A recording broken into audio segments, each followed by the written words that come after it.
What is Shitana? Shitana is a word that we often use to describe the dark side of plants and plant consciousness. My name is Kat Courtney. I'm the CEO of Plant Medicine People. I've been working with plants for 20 plus years now. And Shitana, it's a very difficult thing to really talk about because it's incredibly esoteric, but it's also incredibly important that we understand the complexities of working with plants so that we can maintain a level of safety. So Shitana is that shadowy sort of element of plants, and it's considered that all plants have at least some degree of Shitana, but some have a lot more than others. And what it means to have this is that as human beings, when we connect with plant consciousness, we connect with their light, their vitality, their medicinal benefits, their spiritual benefits, but we also encounter the shadow side. So plants have shadows too. And so maybe it's easier to understand the shadow of plants when we think about the shadow of us humans. So when we merge with consciousness with a human being, we're dealing with our ego, we're dealing with agendas, we're dealing with wounds, we're dealing with shadow, parts of them that are unconscious. The shadow of a plant is a bit different in that it isn't an element of trauma or unconsciousness. It's an element of how the consciousness of the plant works with others, people included, in a more shadowy, confusing, even painful way than the light side of the plant does. So I'm going to describe a plant that's known to have a lot of Shitana. There's a plant called Ayauma. It's a gigantic tree in the jungle, very commonly dieted for multiple months at a time, but typically only by people who are really, really deep on the path because it has a lot of Shitana. And what that means is that if you don't approach this plant with the strictness of the rules, all of the different things that we do to purify and protect the body, the plant is not gentle in how they hold us accountable for our lack of awareness or our inability to be disciplined and to respect them.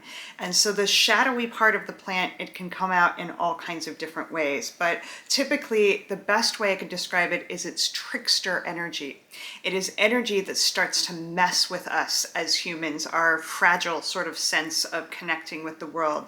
And so quite often what happens when humans are overtaken by Shitana from plants, they start to act erratically, even what we would call crazy or unstable.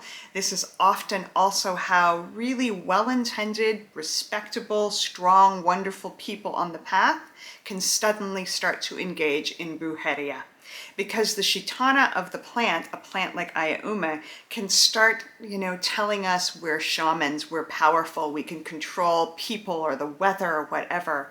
And that's how that dark side of the plant can often sort of work to manipulate the consciousness of a human. Now, it's still out of love, it's still there to help teach us, but it's in a way that is very painful and difficult, and also can put us in the role of causing harm to others. So this is precisely why with all diets, we deeply recommend that when you work with plants in this way, you are guided by someone who has a deep relationship with that plant and who knows how to create that true sense of a safe container.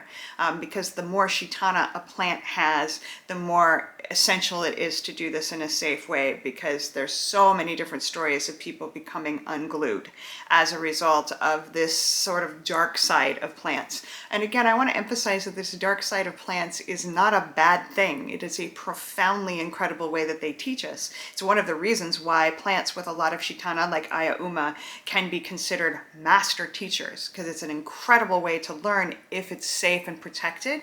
If you have somebody that's holding the diet that can hold you accountable, if your ego gets off out of integrity or out of alignment. So it's a good thing that plants have this amazing complexity, but it requires tremendous reverence, protection, and usually other humans that can help us navigate these spaces so that we stay safe and that we don't fall prey to some of the manipulation that is possible.